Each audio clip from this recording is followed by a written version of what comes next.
हरियाणा विधानसभा चुनावों के लिए कांग्रेस और बीजेपी दोनों ने ही अपने अपने चुनावी घोषणा पत्र जारी कर दिए हैं और इसके साथ ही हरियाणा की जनता के सामने दोनों के घोषणा पत्रों की जो झड़ी है वो परोसी जा चुकी है। ऐसे में इन दोनों पार्टियों के घोषणा पत्रों की विवेचना भी ज़रूरी हो जाती है कि इन घोषणा पत्रों के पीछे क्या है। तो आज हम बात करेंगे कांग्रेस के घोषणा पत्र की। कांग्रेस के घोषणा पत्र में 7 वायदे किए गए हैं हरियाणा की जनता से और ये कहा गया है कि ये सिर्फ वायदे नहीं हैं बल्कि ये हरियाणा की जनता से वचन हैं। तो आइए समझने की कोशिश करते हैं कि ये जो 7 वायदे कांग्रेस के घोषणा पत्र में किए गए हैं उसके मायने क्या हैं। आइए देखते हैं एक खास रिपोर्ट।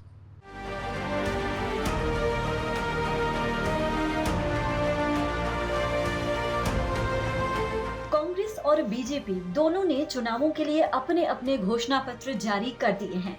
ऐसे में सवाल ये उठता है कि इन घोषणा पत्रों से तो यही लगता है कि जनता को लुभाने की पूरी कोशिश की गई है।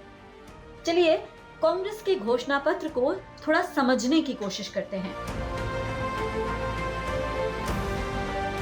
कांग्रेस ने हरियाणा में 7 वायदे कर 1.5 करोड़ मतदाताओं को कहीं न कहीं साधने की कोशिश जरूर की है, लेकिन साथ में ये भी तय है कि अगर कांग्रेस सत्ता में आती है तो इन्हीं वायदों को पूरा करने के लिए खजाने पर भी अच्छा खासा बोझ पड़ेगा।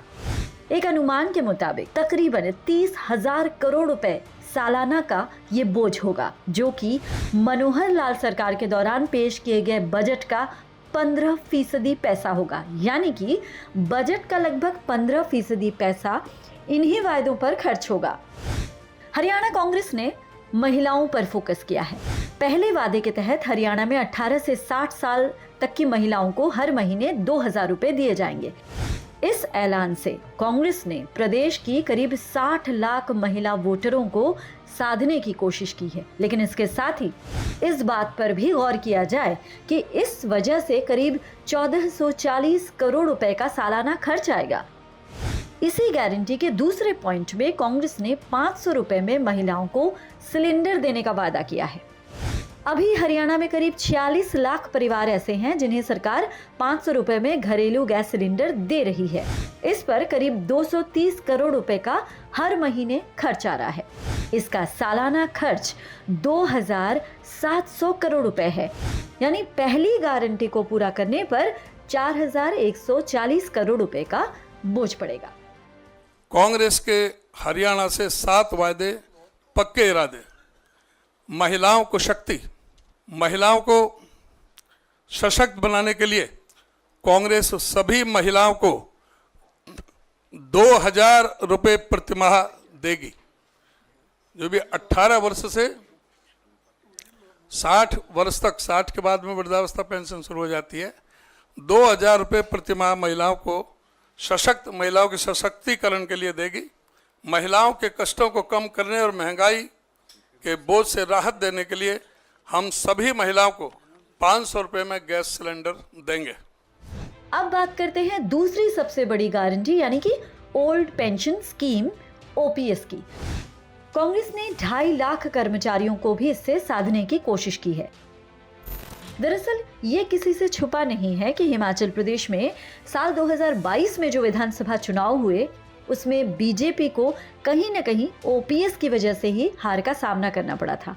ऐसे में कांग्रेस चाहती है कि ये मुद्दा हरियाणा के चुनाव में भी खूब जोर पकड़े।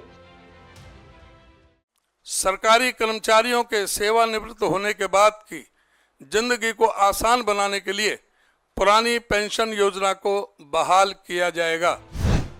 हरियाणा में कांग्रेस ने 300 यूनिट फ्री बिजली का भी दांव चला है। यानी उनके जो वायदे हैं उसमें तीसरा जो है वो फ्री बिजली है। प्रदेश में करीब 45 लाख घरेलू बिजली कनेक्शन हैं। अभी बिजली का करंट टैरिफ 2500 करोड़ रुपए सालाना है। इसके अलावा हर साल 4% की करंट टैरिफ पर बढ़ोतरी भी होती है। महंगाई और बढ़ते बिजली के दामों से राहत देने के लिए हर घर 300 यूनिट मुफ्त बिजली दी जाएगी। राजस्थान की पूर्व अशोक गहलोत सरकार की तर्ज पर हरियाणा में भी कांग्रेस ने अपने घोषणा पत्र में चिरंजीवी योजना लागू करने का वादा किया है। इस योजना के तहत लोगों का 25 लाख रुपए तक का फ्री में इलाज किया जाएगा। राजस्थान सरकार की जो माननीय अशोक गहलोत जी की योजना थी चिरंजीवी योजना, उसी के अनुसार, उसी के अनुरूप कांग्रेस 25 लाख रुपए तक का मुफ्त इलाज प्रदान करेगी। प्रदेश में बेरोजगारी मुद्दा भी चर्चा में है। कांग्रेस ने इसे भी अपने घोषणा पत्र में शामिल किया है और युवाओं को साधने के लिए 2 लाख पक्की नौकरी देने का वायदा किया है। युवाओं को बेहतर भविष्य प्रदान करने और बेरोजगारी को समाप्त करने के लिए हम 2 लाख खाली सरकारी पदों को जल्द से जल्द भरेंगे। प्रदेश में करीब 80% आबादी किसानी से जुड़ी हुई है। 2020-21 में 3 कृषि कानूनों के खिलाफ किसानों ने आंदोलन किया। इन कानूनों को फिर निरस्त किया गया। इस दौरान केंद्र की सरकार ने किसानों से वायदा किया कि वो एमएसपी पर कानूनी गारंटी को लेकर कानून बनाएंगे। इसको लेकर एक कमेटी भी बनाई गई थी, लेकिन अभी तक कमेटी इस पर कोई फैसला नहीं दे पाई है।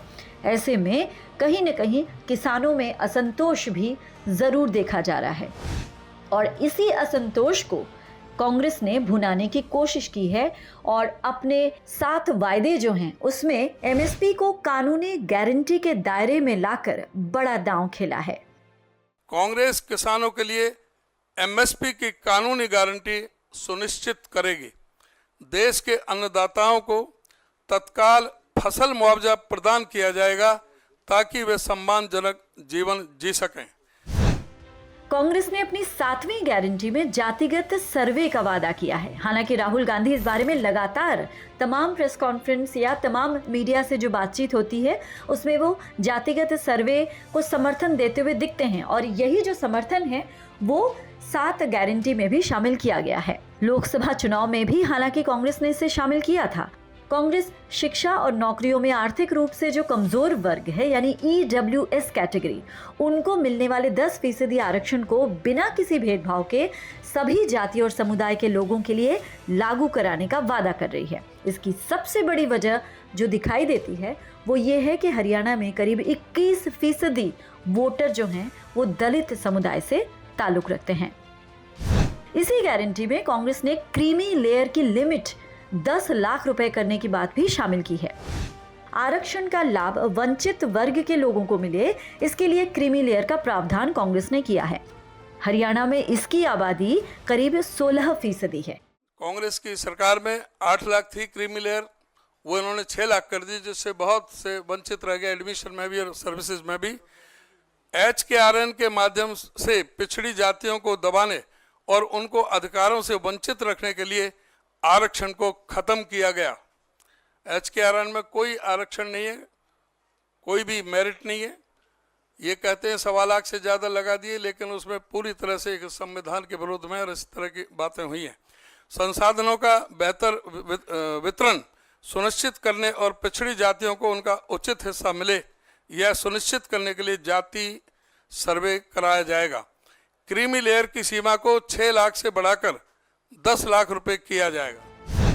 तो अगर हम कांग्रेस की 7 वायदे या 7 गारंटियों की अगर हम एनालिसिस करें तो ये कहीं ना कहीं नजर आता है कि हरियाणा की जनता के हर वर्ग, हर समुदाय को साधने की कोशिश इन 7 गारंटियों में की गई है।